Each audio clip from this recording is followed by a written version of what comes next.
Let's start. Let me just check if this is recording. It is recording. Fantastic. Okay. Welcome to Beer Christianity. My name is Jonty, and tonight I'm going to be chatting to Sam Hales, who is editor of Premier Christianity magazine and has been dealing with all sorts of COVID-19 related craziness and intensity and that sort of stuff. So welcome, Sam. How are you doing? Hello. Great to be here, and fantastic to be on a podcast that I actually listen to, which is somewhat weird sort of pinch myself moment that I'm on a podcast I normally be listening to. So this is so much fun. Thank you, Jonty, for having me. That's fantastic. Thanks for agreeing to be here.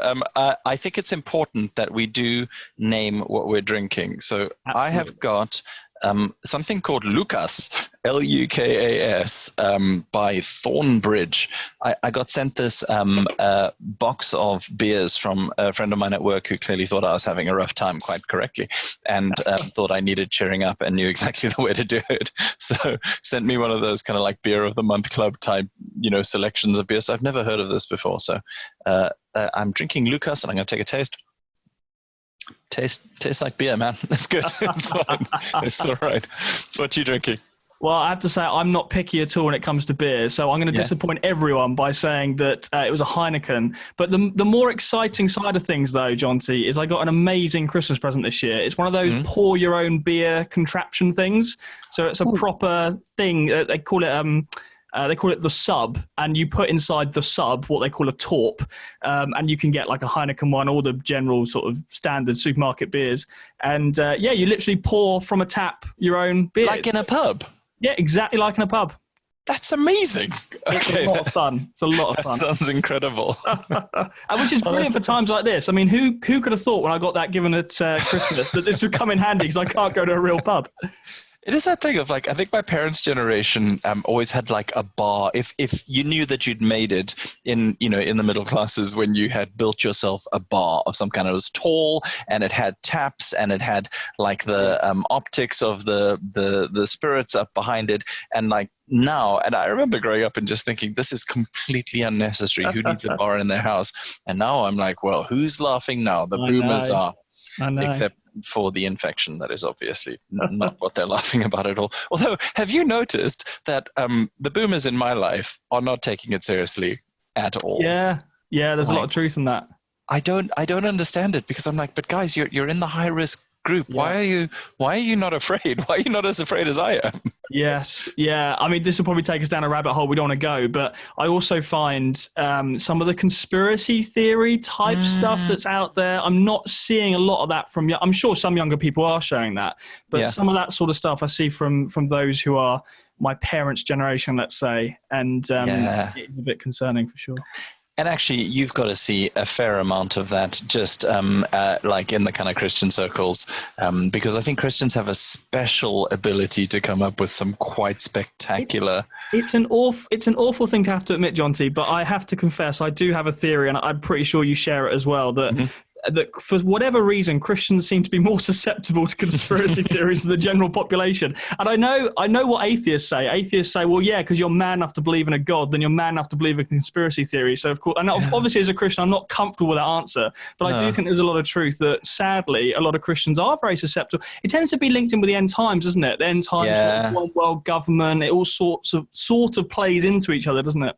Yeah, it does a little bit. And I think, absolutely. That thing of, you believe in the, crazy, fairy in the sky that grants us your wishes. So you can't, and that's obviously, I agree, not something that I would agree with. I feel like in South Africa, I thought it was just South African Christians, and I thought it was actually just South Africans who were just like crazy superstitious and would believe anything.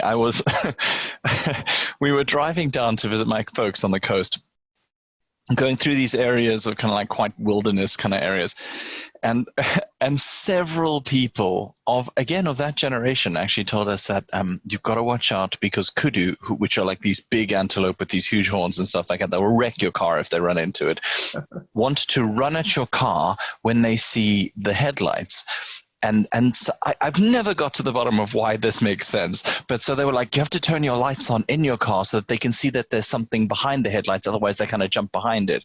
Now, the odds of one of these enormous buck trying to cross the road just behind your car. Like, just ignore that for a second. But they're going to understand the inside of a cab. That's gonna and also you're now blind in terms of the lights being on inside your car. And I was just like, wow, that's spectacular. And when we didn't do it, and we were traveling with somebody who was a Christian, they were just praying and praying and praying in the back because of our foolishness. We weren't going to die, and we didn't. So maybe their prayers are answered. That'll be fine. What are your kind of some of the conspiracy theories you've heard around the craziest ones that you've heard around the current situation? Well, to be fair, the craziest ones I haven't actually heard from Christians. I've seen elsewhere, but I think the worst. Almost like the worst theory out there is not the conspiracy theory. The worst theory out there is just, it's not a big deal. Same numbers die from flu. Let's ignore the social distancing. I think that's probably more damaging than any conspiracy theory, because if you believe that, then you won't follow the guidelines and you will end up spreading it. And it's been said many times before, but maybe it's worth repeating for some people. And again, myself, I'm in my, I was going to say 20s. That's not true anymore. I'm now in my 30s. And if I were to get this, it wouldn't bother me at all. But what would bother me is I know that if I didn't follow social distancing, I could pass it on to someone older in my church or someone who has underlying health conditions, including my own dad. And that could be really serious for them. And that's the message that I think, unfortunately, still hasn't filtered through. I mean, that said, I don't like to get hung up on the one or two people who aren't following it, because I think we should point out the vast majority of people, certainly in the UK, are following the guidelines, and that's a good thing. And long may that continue. And then hopefully this horrible season can be dealt with, and we'll back to normal life, and I'll be able to go to the pub again. Absolutely. That is the dream, right? That is so the dream. I have a friend who got back from Afghanistan, having kind of served there as a missionary for a year. And she was just super, super glad to get back to a place where she could, touch people without there being a social stigma about it, go out to the pub, go out to coffee shops, hang out with her friends. Yeah. She was here for less than a month, and then this all happened. I'm not saying she's the real victim here. Obviously, there are people who are suffering worse, but like, wow, man. Well, I'm the real victim here, John T, because I didn't get to go to Cornwall this year. That's the real victim. that is tough stuff, obviously. How do you think the church has actually responded? Because I was in the group when it first started coming out, where people were freaking out, and there was a fair amount of panic, and I was like, guys, like don't stress so much. Exactly what you just said about, it's not really going to affect us that much. It took me a while to kind of work out, yes, but the strain on the health service of any country, and the fact that they just won't have enough of the facilities that they need to keep you alive, even if it's a treatable thing. Yeah. How has the church been on top of this, do you think, generally? Well, I think that is the really scary scenario. If you're faced with a decision where the NHS are saying we can't actually give everyone a bed, and so if you're under, say, if you're over the age of 70, let's say, you don't get a bed, you die. I mean, that's the nightmare scenario everyone is trying to avoid. And I appreciate I've just stated that fairly explicitly, that not everyone does, but I think it kind of has to, because some people still aren't quite getting it. No one wants that scenario. In terms of how the church has responded, I think there's been a few waves already, and we're still at early days. I think the initial wave was very much, let's not fear, let's be different as Christians, let's not give in to the fear that we see in the world. And I think that's an important message, and I think that's still being said. But it's interesting, as this has gone on, that started to shift a little bit, not change, but it started to shift and say, actually, this is really quite serious. And you're now hearing people talk more about lament and, rediscovering the biblical tradition around that. And actually, and even, people like Will van der Hart who've done a lot of work on mental health, saying, actually, it's okay as a Christian to be anxious. It's okay to feel scared. That's a normal reaction. So there's been a shift there from in the beginning, a kind of triumphant, we're Christians, we don't fear, to now a little bit of a more balanced, well, actually, we might be afraid, and that's okay, and that has its place. So I think there's still a need for some good teaching on fear and anxiety, and I think there's been a shift there already. I think the biggest shift is definitely how churches respond to the whole idea of online church. I mean, this has been huge. We've gone from, in this country, a minority of churches bothering to live stream, hardly any churches doing a daily devotional, to now it seems almost every church is doing some kind of live streaming, some kind of daily devotional and other content. And so you've had people who have long been advocates for digital church. So my colleague, Pete Phillips at Premier, whose, life's work has been around this stuff, sort of saying, great to see you guys finally catching up, frankly. That's my words, not his. But I think there are others like Pete who have felt that, especially those who are perhaps have a disability that stop them from going to physical church, and have for a long time been banging this drum of we can do church online, and have felt a bit kind of sidelined, felt a bit forgotten, and now have this sort of this weird tension, I think, for a lot of people like that. On the one part, being so pleased and embracing this, and the other part, feeling a bit like, why is it you're only listening now when this affects you? Why weren't you listening 10 years ago when I was saying I'm a disabled person, I can't come to church? You didn't put your live streaming on for me then, did you? So, which I totally get, and I think we've got to hear that. So, that's how I felt, by the way, when people started listening to Nirvana at the In Utero album, and I was like, guys, there's so much more. You're late to the party. What is wrong with you? I feel like I've got to confess, I have those sorts of feelings all the time on all sorts of different things. And I've got to rein that in. And I think for me, that's just a bit of sort of misplaced pride, frankly. I need to get over myself. But I think the technology thing has been absolutely huge. I think that's been the biggest shift so far. And with that has come a lot of how on earth do we do this? People learning on the job. Everyone is talking about Zoom. I'm talking to you over Zoom right now. I don't think I'd even heard of Zoom, 2 months ago. And I like to think I'm pretty up to date with a lot of the technology out there. Yeah. So I think that the digital shift has been massive. And with that has come some theology. And again, it's this question which I'm still wrestling with of, well, how much can we call this church? What needs to be in place for this to be church? The one that I've been really scratching my head over has been communion. Because actually, It's like, well, communion, I think you have to do that with other people in flesh and blood. So it's this weird thing of feeling, well, if a family or even a couple or a group of friends in their flat are watching a live stream and having communion together, I've got no problem with that, actually. I think that's fantastic because they're flesh and blood together doing that. But if it's someone alone and they're watching a live stream, is that a legitimate...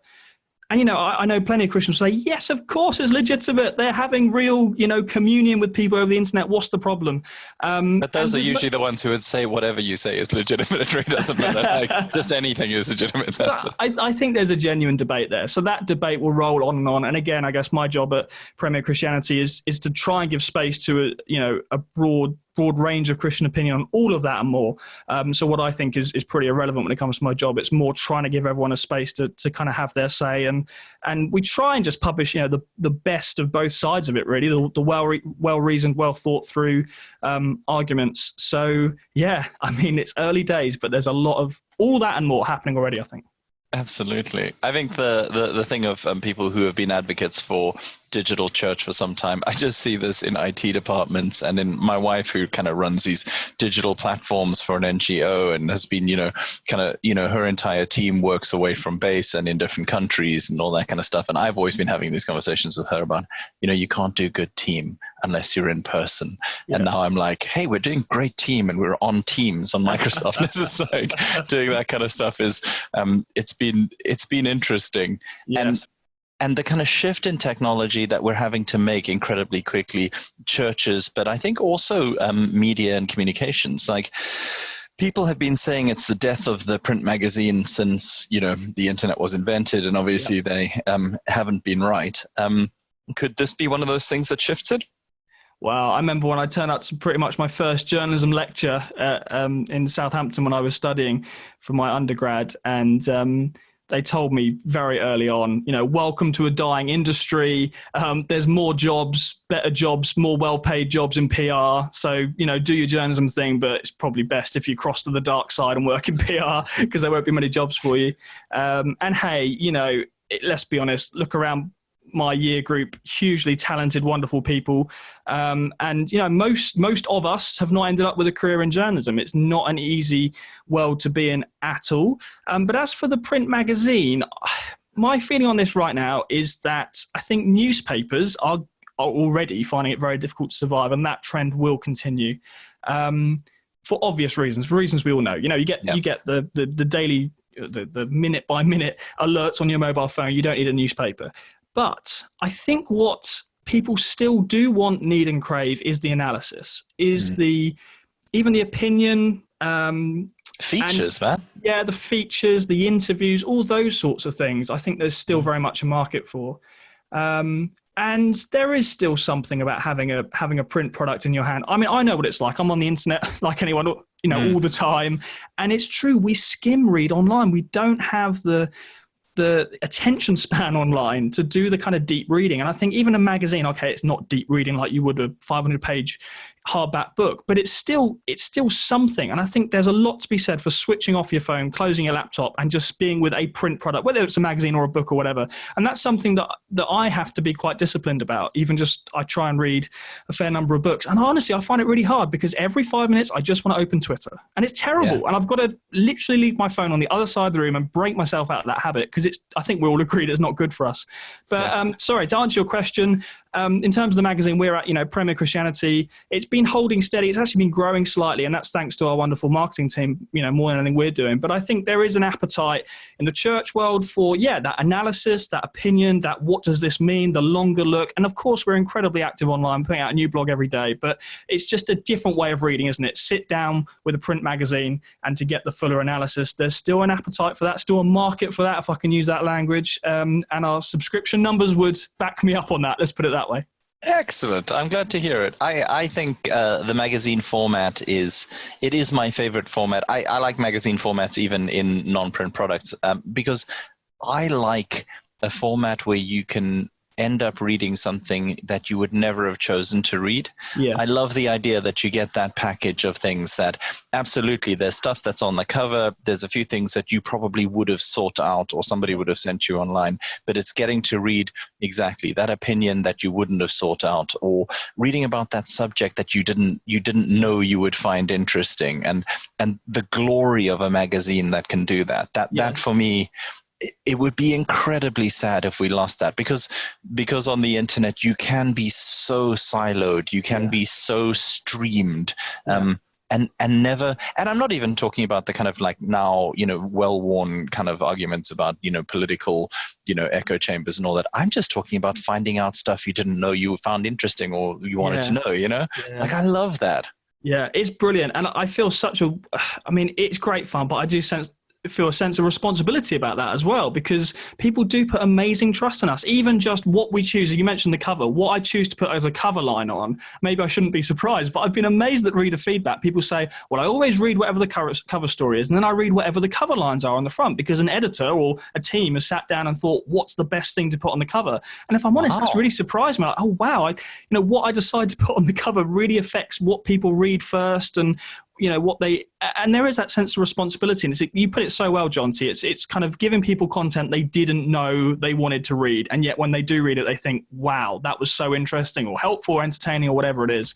And I make no apology for being an entertaining magazine. Some Christians seem a bit afraid of that word, but I just think, look, if I'm called to make a product that people find entertaining and enjoyable, I'm really happy with that as a calling. It's not the whole picture. We want to be, biblical or educational, whatever word you want to use. But I just think, hey, giving people a great product they enjoy spending time with, that brings me life and joy, and that's a great thing to live for as much as anything else.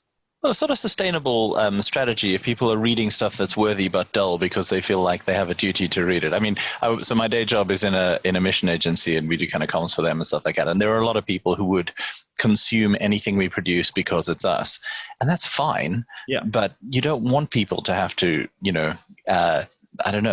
to do that. You don't honor people by making it harder or less pleasant to consume the messages that you want to put out there. Absolutely. So you have been how long at Premier Christianity? Also, I'm opening another beer in case you hear that sound. That's not me, that's the can. Brilliant, love it. 5 years, 5 whole years, joined as a news and features journalist, and talk about being in the right time, right place at the right time. But the people above me moved on for good reasons, and the jobs opened up, and within a fairly short period of time, I became editor. So I've been editing for 2 years, but I've been at the magazine for 5. How have you changed since you've been there? Like, have you changed? Because I feel like you're exposed to so many, particularly as an editor, as a writer, but as an editor, I think even more, you're exposed to so much. Have you changed, or has it made you, I don't know. I mean, I guess there's two potential reactions to that. Like, how have you changed? I love that question. And one of the reasons I love it is when I do interviews, John T., I quite often ask a very similar question. So church leaders, I'll say, What have you changed your mind on? What are the theological issues you've changed your mind? I've got to be honest, John T, I'm amazed at how many people struggle to answer that question. Sometimes I'm talking to people in their 50s, 60s, and I say, what are the kind of theological issues you've had to... I'm amazed. People quite often, they'll say, oh, well, nothing major, little bits here and there, but they can't even point to anything. But now you put me on the spot because it's the same question coming back at me. I've got to try and think of something fast. Also, until this point, I didn't even think about the fact that I'm interviewing a journalist, which now makes me way more nervous about the way that I'm doing this because, I've just been kind of chilling. Great. Don't worry.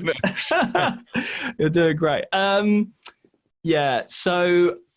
like you say, it's the sort of environment you're exposed, let's say, to a lot of different views. I would say, not necessarily just in my time at the magazine, but my growth as a Christian, if I'm honest, a huge part of it is hopefully not being any less faithful or real or upfront about my faith, but certainly the way I've talked about my faith has changed dramatically. If I'm honest, I cringe when I think back to when I was at college, and just the way that I put stuff to people was very direct, let's say. And I think part of my growth has just been learning, and I hesitate to say dial it down, because I think, well, the gospel is offensive and we are called to be bold, and I don't want to shrink back from any of that, but just the way I relate to people's changed. And I think being at premieres really helped with that. People may not know, I think, it's a bit like the BBC premiere. People sort of put it in their pigeonhole of, oh, it's very right wing, oh, it's very left wing, oh, it's this or it's that. I don't know what people's perception is, but I can tell you from an insider's point of view, there are people who work at Premier from every Christian denomination you could think of, really. And I think being in that kind of working environment, it gives you a healthy respect for Christians of other backgrounds. And hopefully I had that before. I think I did in some ways, but I think I've grown in that. And it's really nice to be able to actually turn to a colleague and say, well, what does your church think of that? Or if I'm honest, the classic one with me, even though I went to Catholic school, is quite often seeking out the couple people in the office and saying, you're a Catholic, can you explain this to me? Because it's not my own background. Even though I went to Catholic school, I don't understand all of that stuff. So hopefully I've learned to be a bit more respectful of and understanding of other people's Christian views. And that's really part of the vision of the mag. It's not expecting everyone to agree, but it's hopefully hearing out other points of view, including those Christian points of view you don't agree with, and at least understanding where other people are coming from. And the way I put it is if we can do that, I actually think that builds church unity, because it allows me to see, oh, okay, yeah, you do differ from me on that, but actually we both hold the core fundamentals the same. And I may not agree with you, but I now understand where you're coming from. And I think building understanding, particularly in today's world, and particularly among Christians, I think is a really I guess important thing to be doing. Hope that doesn't make me sound too grand. I'm sure we don't get it right all the time, but I guess that's both the story of the magazine and hopefully the story of me. In terms of issues I've changed my mind on, I think I do find that a little bit harder to answer, if I'm honest. But I think that's the general trajectory, if I could put it that way. Yeah, no, and I know that feeling very much of looking back and kind of cringing on how you used to express your faith. Like I just look back at my young convert. I mean, I do feel like, I don't know if all converts are, but I was definitely an asshole. It was just how, I still am, obviously, but I was a specific kind of new convert, kind of like so unbelievably sure of absolutely every detail of every part of what I believed, regardless of whether it was cultural or just my own personality or, the kind of the context where I'd become a Christian and stuff. And like, my parents aren't Christians actually. And they, when I became a Christian, was like, well, you've joined a cult and you've become really insufferable. And at the time I was like, you see, this is the opposition you face when, you speak out the gospel. And now I'm like, yeah, maybe, but also maybe it was because I was very annoying. Yeah. So, no, I know that feeling. Well, I think of even my own wife's story. My wife would not be a Christian today were it not for the fact that as a teenager, she went to a sleepover, watched, I think it's the day after tomorrow, when the world's ending and there's that terrible flood and everything. And they're watching this film and they're thinking, oh, this is scary. And one of Stacey's friends, halfway through a sleepover, just turns to her and says, well, I'll be all right because I'm going to heaven, but you're all going to hell. And wow. And that then led to Stacey doing an Alpha course and becoming a Christian. You think, well, that's one of the worst ways I can think of sharing your faith. And yet God used that to put my wife on a path to becoming a Christian that, had that not happened, who knows? Who knows what would have happened? I mean, if you're a Calvinist, you do know what happened because she was predestined. Obviously. Would have happened one way or the other. Yeah. But you know what I mean. I do. I came to faith in a church that preached a lot of kind of like hellfire and damnation, and it was they kind of believed in grace, but when the rubber hit the road, I don't know. Yeah, it was a Baptist church, but like a Southern Baptist-y kind of one, and and I was actually led to faith by like a really I found out later when I started working in the UK and kind of mixing in kind of mission circles, a very, very right-wing Romanian Christian leader who I think would be appalled at my own views if he were to see who he ushered into the kingdom. So, Well, one of my favorite quotes ever is from Rick Warren. And it was something like, I just wish those who espouse the doctrines of grace would be more gracious. Yeah. There's so much truth to that. Like some of the theologians who love that label of grace. And hey, I love the doctrines of grace as well. I'd put myself in that category. But I also recognize those from quote unquote my tribe can often express themselves in a very ungracious way. And I think Rick Warren was right to call that out, really. Absolutely. So in terms of we had an interesting conversation a while back when we popped into a pub when you were in Didcot, actually. Yes, that was great. You were talking about the different vibes that you get on different types of social media, and I've actually thought about that often since you spoke to it, about like the types of comments you get and like the different kind of political or social stuff. Do you want to say something about that? Just because I think that's fascinating about the kind of the difference between like Twitter and Facebook for you, because I'd never thought of it in those terms, and since you said it, I've just thought about it again and again when I've seen it happening. Oh, I wish I could, John. I barely remember what I said. Okay, so what you said to me was you tend to see the comments on Facebook. Yeah. I mean, these were not the words you used, but the right-wing nut jobs come out on the Facebook comments in a really big way. Then on Twitter, the insufferable liberals, and I do remember this, John. I do remember this conversation. They both make me so angry, but I was just wondering, like, why do you think there is that kind of difference between them? I think I remember this conversation well, and the reason it's suddenly come back is I think at the time of having this conversation, I'd assumed that you were more on the side of things on Twitter that I might be critiquing. But actually in the course of the conversation with you, which is one of those wonderful examples of why things face-to-face are always better than over I realized actually some of your views were quite different to the way I confess to the world right now on Beer Christianity. Some of the ways I pigeonholed you. And as we chatted, I thought, wow, Jonty's not in the kind of camp that I'd pigeonholed you in, because you'd mentioned some of the kind of the liberal nonsense that you've seen on Twitter. And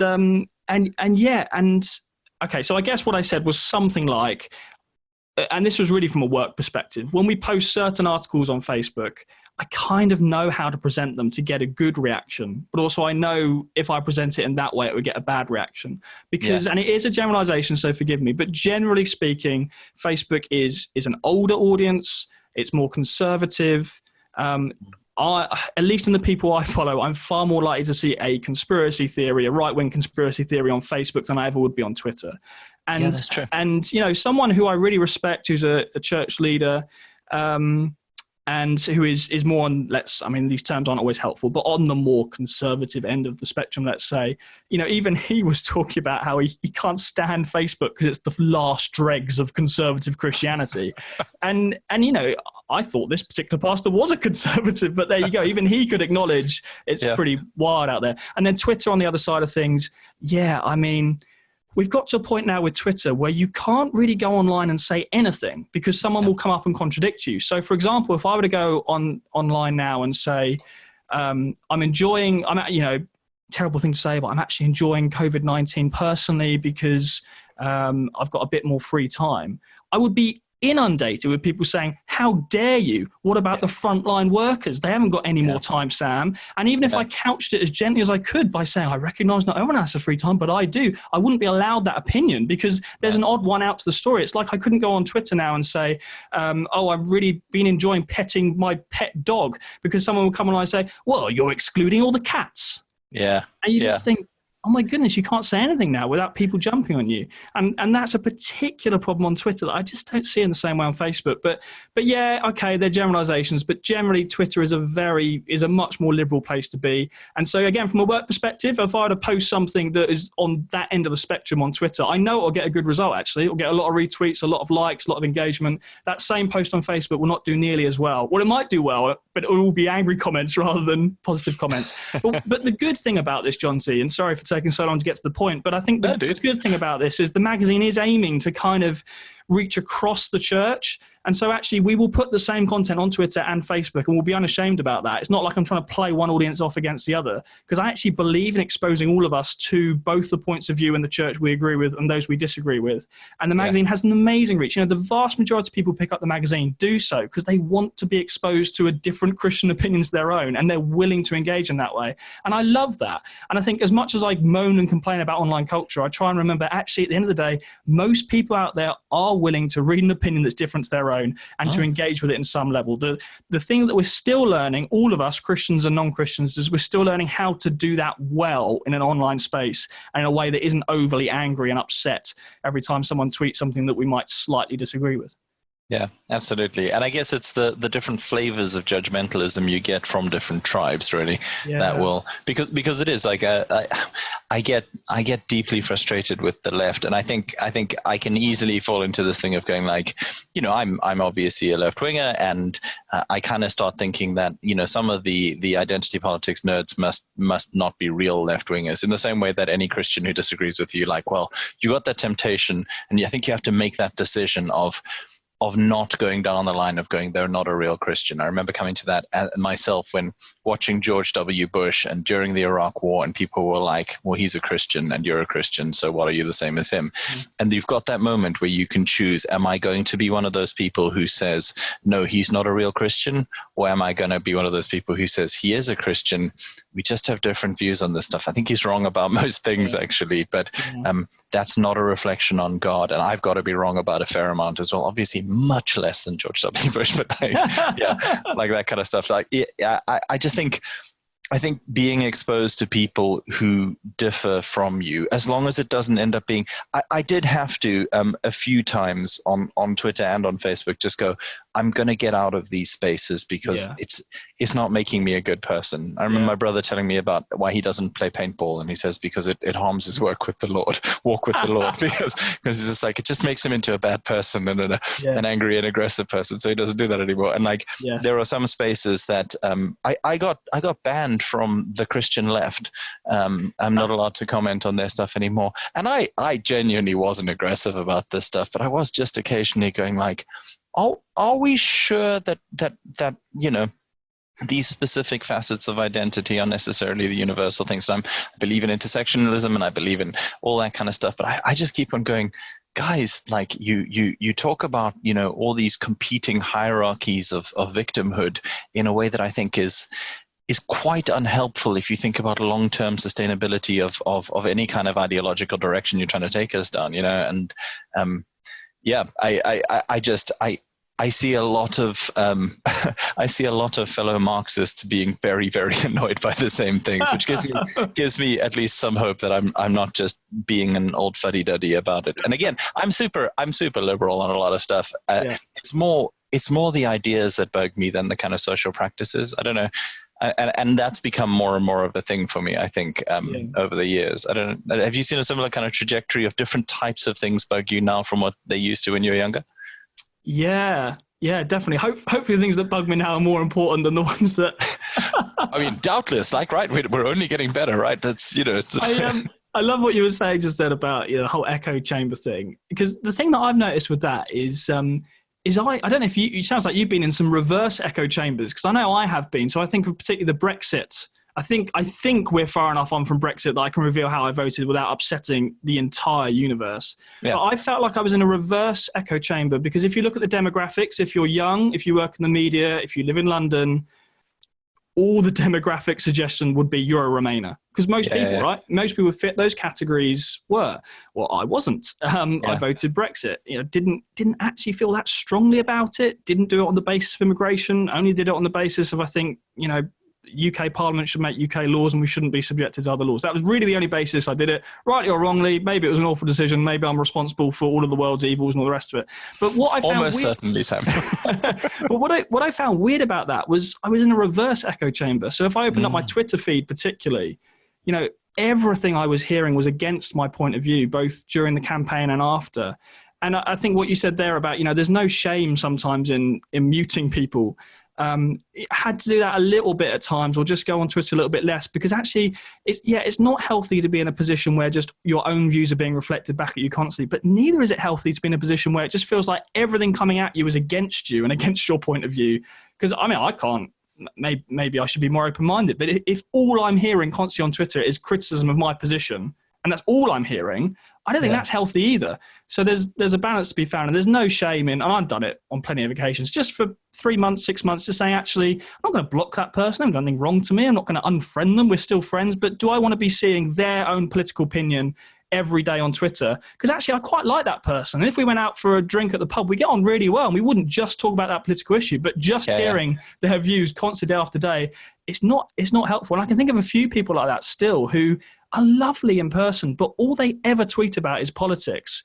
And particularly when it's a political view that I disagree with, I find it really hard, because I'm like, I don't want to be reading that from you all day, every day, because there's so much more to life to talk about, and you're such a more interesting person than that. And maybe this is one of the things that I've changed on.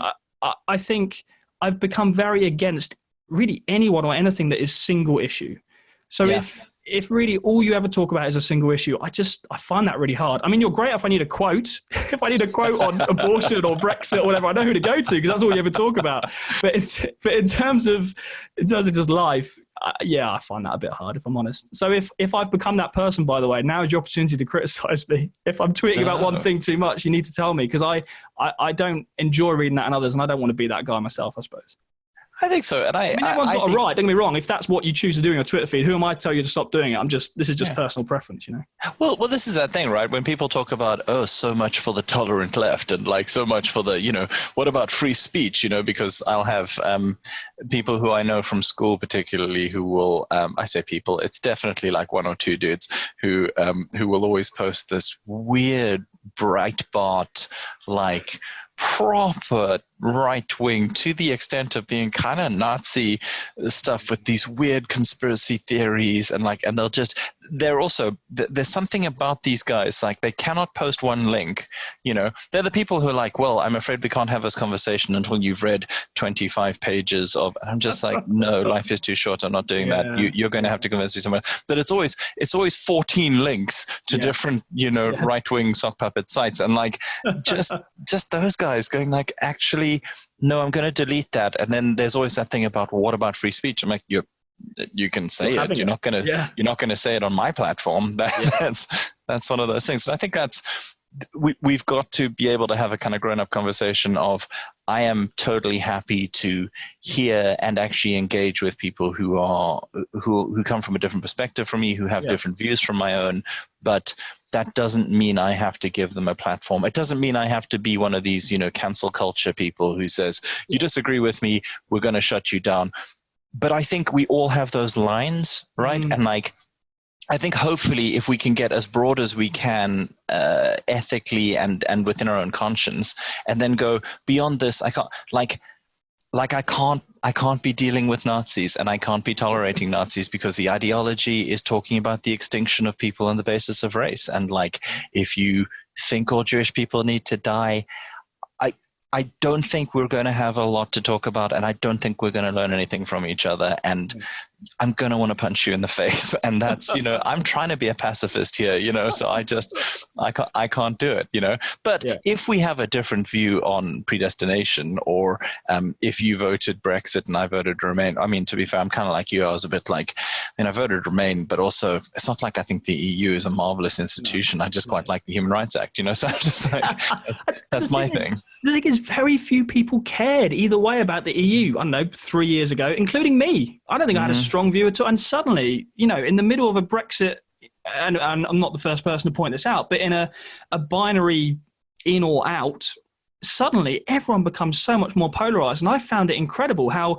again, close friends, I know for a fact they did not have a view either way on the EU a couple of years ago, are now so strident of either this is the best thing in the world or the worst thing in the world. And I've personally never felt like it was that I don't want to say that big a deal, because it does affect things. But it's a complicated beast though, right? It's not like the number of, because I follow a lot of kind of communist pages, and the number of them who are just brutally anti-EU just because of the kind of like agricultural tariffs and, the effect that they've had on developing countries and that sort of stuff. And just like, no, it's not a simple thing at all. No. Plus, the march for it, and a lot of my very good friends went on it, and I understand why they did, and I think I probably generally agree with them. But it was in London that day, like being in the largest open air Waitrose I've ever been in. It was, the hummus sales in central London must have been just spectacular. Just it was. Yeah, I don't know. There's something about that. If you're not willing to get out and, and demonstrate about stuff that is really quite a lot more viscerally important, I think, to me. Sure. But you are going to, because ultimately you just dislike having to get a visa when you go on holiday. I know that's not really why they were doing it, but yeah. I have to say, I'm really enjoying talking about this. Who could have predicted, 5 minutes ago, that I would enjoy having a break from the news by talking about Brexit? This is true. This is okay. So the other thing that has become so all-consuming that now it's Brexit just is refreshing. Anything, like, I think people are going to get together and go, hey, let's really chat through that Brexit stuff as well, and let's get in on the whole kind of LGBT debate, because at least we're not talking about coronavirus. And okay. We're kind of rolling into the end, but I wanted to know, what are you personally watching and listening to keep from going insane while you're kind of in this period of quarantine? Well, because I like to keep my finger on the cultural pulse and be up to date with all things TV. Me and Stacey, my wife, have just started watching Downton Abbey. We've never seen it until like a couple of weeks ago. Okay, that's superb though. I'm jealous that you get to watch that for the first time. Everyone's so nice to each other. It's wonderful. Yeah. Everyone's so respectful and loving, and you just think this is what the world needs. And they do spoil it in a couple of places with some really horrific, horrible things happen. You think they didn't need that. Just keep it going nicely. So we've been enjoying that. Also, Brooklyn Nine-Nine is back on Netflix. The new season. Lovely. Which is very exciting. Should I say something a bit more serious? I feel like... no, absolutely not. What are you watching? What would you recommend? I breezed through Tiger King. I love Tiger is that King. Good? Is it It's like... I can't honestly say it. It's spectacular. It is spectacular. I saw the trailer and I was like, okay, cool, we're going to watch that, but we probably won't stick to it, because I recently got into true crime stuff, because there's a very nice girl at my work who's just very nice and very sweet and whatever. And then like, it turns out she's just got this dark spot for, true crime stuff and psychopaths generally. And so, so I've been kind of getting into that. So these have been kind of recommended to me. And Tiger King is just, it's structured like a kind of serial style podcast. And I'm seeing most true crime stuff on TV, and particularly on Netflix, is structured podcast style, which is just really interesting in terms of the form and kind of how they run that. But it's bonkers, man. It's insane. Well, I on the whole true crime thing, I'm massively into all that as well. I think the best one I've seen. Have you seen The Staircase? Ooh, no. I started watching that, but it basically got a little bit like, I need to stop. It was making me anxious. I can't remember why, but yeah. Actually, no, it wasn't. You know what? That wasn't even the best one. What was the other one? There's another one I wasn't thinking of. Not called The Staircase. It's gone out of my head now. I think it was an HBO one. Ooh. And Have you watched Unabomber? So it's Manhunt Unabomber. No, I haven't. I love that because I kind of like the Unabomber. I'm not going to lie. I don't like that he killed people, but I don't hate some of the stuff that he said, is all I'm saying. And like, it's just such a good, it's a docudrama. It's more a drama, a dramatization of the kind of the Unabomber stuff, but like really interesting and kind of quite a similar vibe to Mindhunter without being quite as intense. Yeah. I will check that out. I've remembered the name of the other one. I haven't remembered. Yeah. That's a lie. I confess my sins. I was Googling while you were typing. Sorry, John C. I was listening to you. Hey, magic of radio. You could have gone for it. Unabomber. I will watch that. The Jinx. Oh, I haven't watched that. What's that? Okay, this I won't say anything about it apart from I've watched a fair amount of true crime, and this is by far better than anything else I've seen. Our mutual friend put me onto it. Jamie Cuttridge recommended it. It's incredible. The Jinx: The Life and Deaths of Robert Durst. I mean, goes without saying, you have to watch it to the very end. Like the most incredible piece of technology I've ever. Technology? I can't speak. The most incredible piece of television I think I've seen in a long time. Okay, fantastic. Excellent. Well, that is marvelous, and I will definitely watch The Jinx. That sounds awesome. I mean, yeah. I mean, the Unabomber one is so good. I mean, Tiger King is just really interesting and is such a cultural phenomenon right now. Like, it is just catching on in such a big way. It's so weird, man. It's so weird, but very cool. I enjoyed it very much. Okay, so a final thing, I think, just for the listeners, I think it's fair to say you and I come from different places in terms of our politics and stuff, and that's why we've been talking about that quite a lot. Most of our listeners, I think, are going to be way more left-wing. Our biggest listenership has been for a kind of just an LGBT woman talking just about her experience of being a gay Christian and all that kind of stuff. From a kind of conservative, without wanting to pigeonhole you, because I think what we come to is that, we're a little bit more complex than being liberal, being conservative. From a more conservative side of things, generally speaking, what would you want my people, my tribe, the lefties, like in the church, to kind of hear from and know, and I don't know, like almost like a message to them, Not that you're the spokesperson for the right, obviously, because I don't think you're particularly that right, but But John, I'm just amazed they've got this far. If I'm a conservative, been talking for an hour and they're still listening to your podcast, you probably lost all your listeners, haven't you? I mean, I genuinely, I was thinking about it and going like, this could really harm us, but I don't care because it's quite interesting, so it's fine. It's good.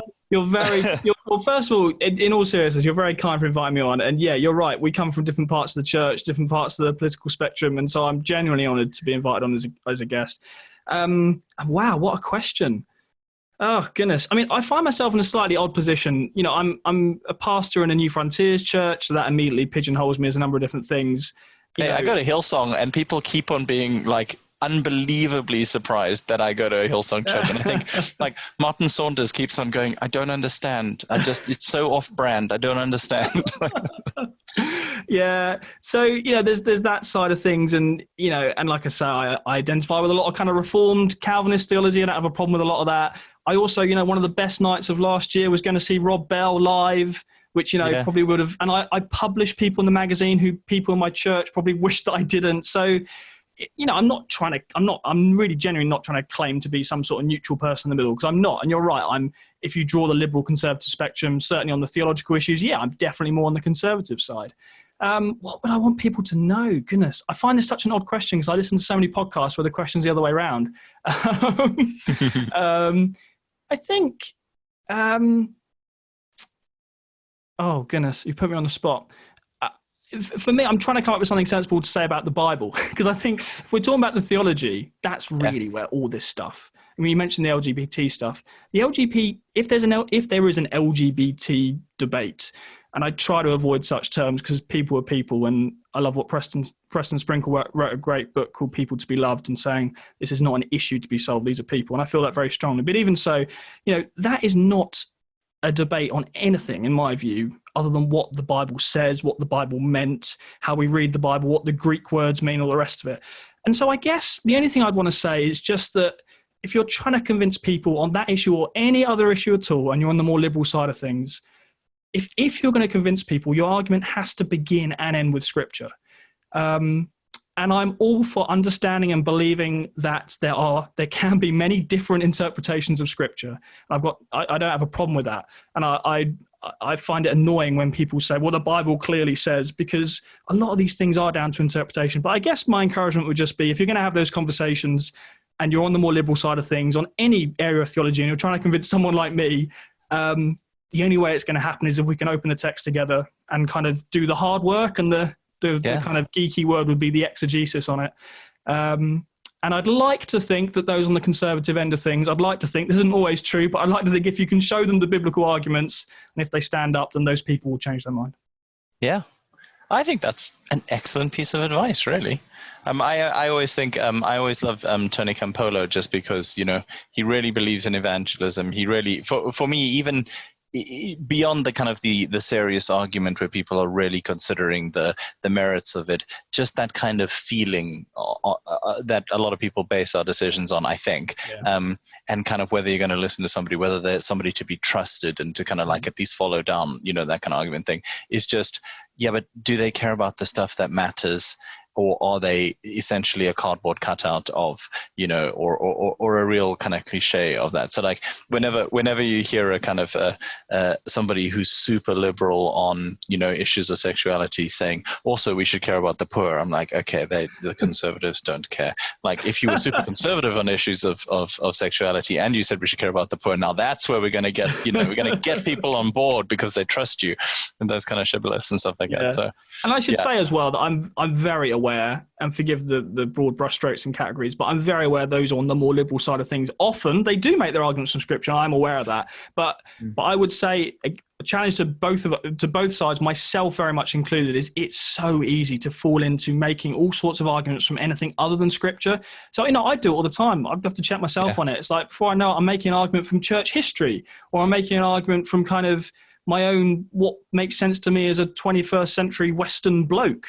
Or I'm making my argument based on, but that guy from church history who we all really like, he thought this. And you think, well, actually, if I'm to stay true to who I am and my real core beliefs about Christianity, if we're going to budge on this, it's got to be fundamentally from the Bible. So, I say that as a challenge to myself as much as anyone else. I just wanted to get that in there. Nice. That's really interesting and really cool. Thank you, Sam. And if people want to get hold of Christianity Magazine and they have somehow managed to not notice it, which seems very unlikely, but we do have listeners in other parts of the world, where can they find your stuff, and what would you want to point them to first in terms of online content as well?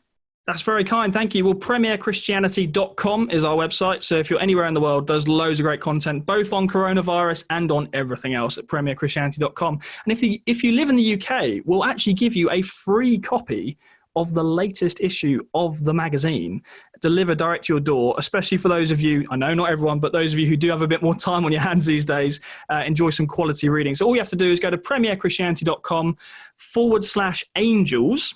And you'll be able to not only get a free copy of the mag, which features some incredible stories about angels, but you also get entered into a prize draw to win Billy Graham's book on angels as well.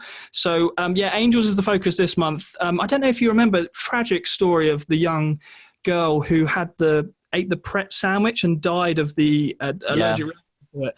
Well, huge case at the time, and her parents have campaigned so much on getting the law changed. They've been successful on that. But what wasn't reported at the time, and has only come to light more recently, and we've been reporting on it, and it's in this issue, is as tragically Natasha, her name was, as she was passing away, her father was with her, and her father had a vision of angels above his daughter's body as she was passing away.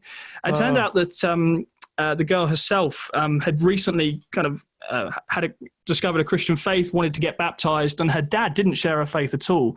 But upon seeing, tragically, his own daughter passing away, and upon seeing this vision of angels above her body, that actually sent him on his own spiritual journey. So he's told us his story in the latest issue, and there's some other stuff. I won't spoil it. I'll let people see it for themselves. But yeah, free copy if you live in the UK. We'll actually send you the print magazine, and premierchristianity.com is the place to go.